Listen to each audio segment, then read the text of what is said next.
दोस्तों, बातें हमारी संस्कृति में आप सभी का स्वागत है। आज हम आपको ये बताएंगे कि भागवत पुराण में राधा जी का नाम क्यों नहीं है। कहीं इनका प्रवेश कहीं नहीं दिखाया गया, राधा जी का नाम नहीं है, तो ऐसा क्यों है। चलिए, इसकी बहुत ही पौराणिक कथा, बहुत ही रहस्यमय ये कथा है। आज हम इस कथा को आप लोगों को विस्तार से सुनाते हैं और आप लोग इसको ध्यान से सुनिएगा। तो जिस समय भाषा में भागवत में इनका नाम नहीं आता है, जब राधा जी का प्रवेश हुआ तो व्यास जी इतने डूब गए कि राधा चरित्र लिख ही नहीं सके। और सच्चाई तो यह है कि ये जो पहले श्लोक में वंदना की गई है उसमें श्री कृष्णाय लिखा गया है, जिसमें श्री का अर्थ होता है राधा जी को नमन किया गया था।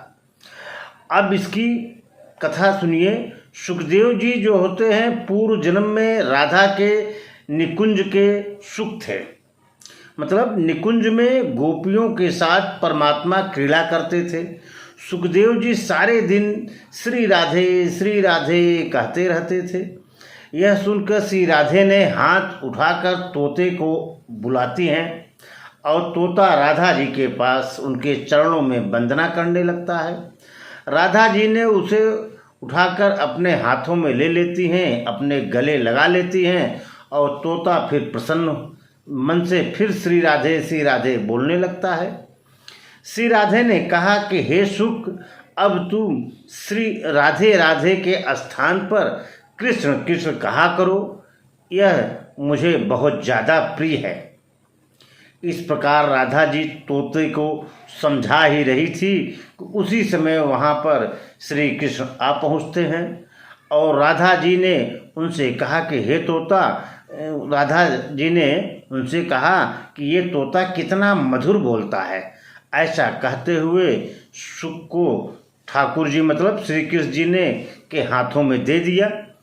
तो राधा के द्वार पर राधा नाम रखने वाले सुख को सीधे भगवान के कृपा छांव प्राप्त हो गई और यह उनके हाथ में पहुंचकर, भगवान कृष्ण के हाथ में या ठाकुर जी के हाथ में पहुंचकर वह तोता धन्यभाग हो गया। इसी प्रकार राधा जी ने सुखदेव को ब्रह्मा का साथ प्रत्यक्ष उनका साक्षात करा दिया। जो ब्रह्मा के साथ संबंध कराए वही तो सद्गुरु होता है। इसलिए सुखदेव जी सद्गुरु श्री राधा जी हैं, मतलब सुखदेव जी की सद्गुरु राधा जी हैं। और सद्गुरु होने के कारण भागवत में राधा जी का नाम नहीं लिया गया। सुखदेव जी ने अपने मुख से राधा अर्थात अपने गुरु का नाम लेना उचित नहीं समझा। और राधा जी का नाम भागवत में न आने का दूसरा एक और भी कारण है दोस्तों। जब सुखदेव जी राधा शब्द का चिंतन कर लेते तो वो उसी क्षण राधा जी के भक्ति भाव में डूब जाते थे। इतने ज़्यादा उनमें उनके अंदर राधा का भाव रहता था। सद्गुरु का चिंतन करो तो डूबना स्वाभाविक होता है।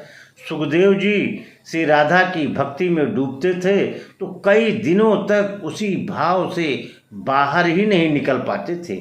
यह सब पहले उनके साथ हो चुका था। अब रही बात, सुखदेव जी तो आए थे परीक्षित को भागवत सुनाने के लिए। राजा परीक्षित के पास बचे थे कि मात्र 7 दिन ही थे और 7वें दिन उन्हें तक्षक सर्प डसने वाला था। फिर यदि राधा नाम स्मरण से सुखदेव जी अगर समाधि में चले जाते तो भागवत कथा पूरी न हो पाती और इसलिए राधा जी का नाम भागवत में नहीं आएगा, क्योंकि अगर वो उनका नाम ले लेते तो परीक्षित को मोक्ष न प्राप्त हो पाता। जब राधा जी ने श्री कृष्ण से पूछा कि इस साहित्य में तुम्हारी मतलब आपकी क्या भूमिका होगी, तो राधा जी ने कहा मुझे कोई भूमिका नहीं चाहिए, मैं तो आपके पीछे हूँ जी। इसलिए कहा गया कि कृष्ण देह है तो राधा आत्मा है, कृष्ण शब्द है तो राधा अर्थ है, कृष्ण गीत है तो राधा संगीत है, अगर कृष्ण बंसी है तो राधा स्वर है, कृष्ण अगर समुद्र है तो राधा तरंग है, कृष्ण अगर फूल है तो राधा उसकी सुगंध है। इसलिए राधा जी इस लीला कथा में शब्द के रूप में हमेशा अदृश्य रहती हैं। शब्द रूप में अदृश्य रहे अर्थात उनका नाम शब्दों में न दर्ज हुआ, परंतु वही उनकी आत्मा है। इसलिए राधा कहीं दिखती नहीं, इसलिए राधा जी को इस रूप में नमन किया। तो दोस्तों, अगर ये जानकारी अच्छी लगी हो तो वीडियो को शेयर सब्सक्राइब करिएगा, क्योंकि लोग अपने से बड़ों को सुखदेव जी जो कथा सुना रहे थे तो उसमें यही बात आई कि अगर वो अपने गुरु का नाम कोई जल्दी लेता नहीं, अपने श्रेष्ठ का। अगर ये जानकारी अच्छी लगी हो तो वीडियो को शेयर सब्सक्राइब जरूर करेगा।